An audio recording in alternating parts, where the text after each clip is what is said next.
was admitted into secondary school but dropped out due to poverty.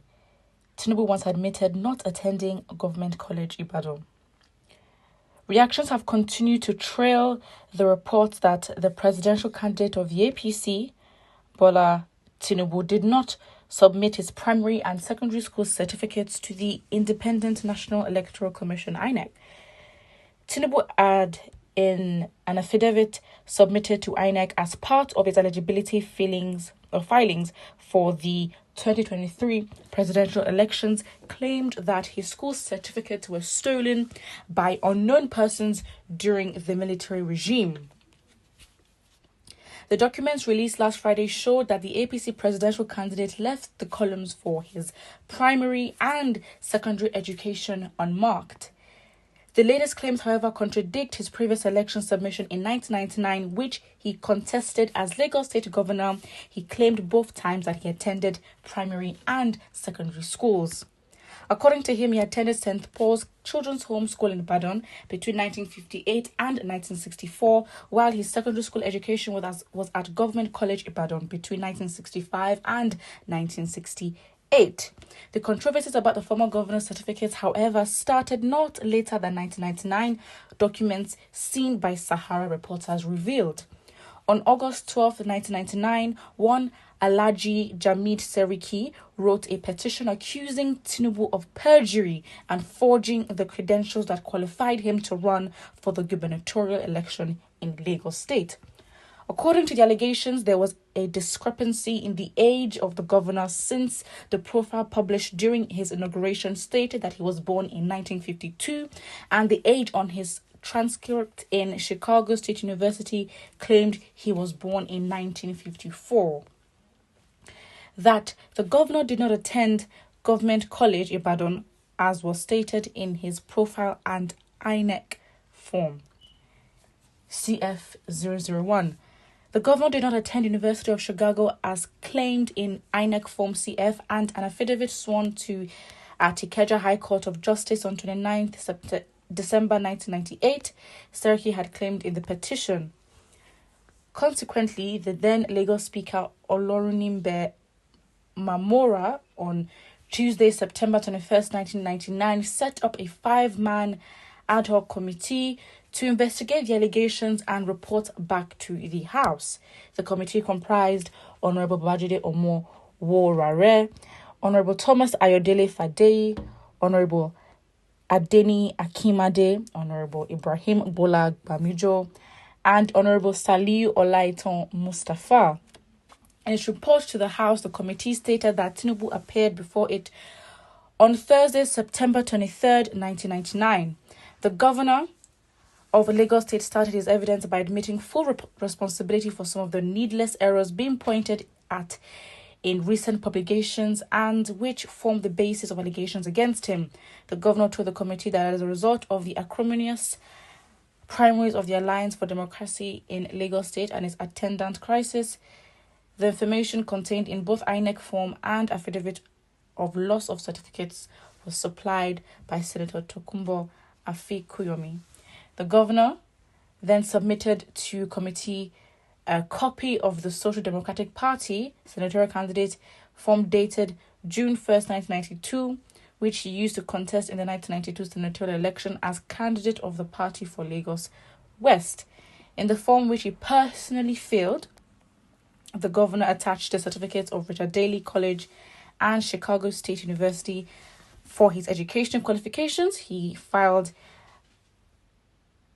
a bachelor's in accounting only, part of the report read. Wow. Fact is, this story doesn't make him look credible. And I think because there have been several stories, several mix-ups, it just makes, at this point, Nigerians may not even be concerned in trying to know if he even went to school or not, because it's a lot of work. It's just a lot of work trying to concentrate on this aspect of the conversation, because really it's irrelevant. If we're trying to talk about, we should be arguing the credibility, the character, the the potential that a leader has and why we should choose him.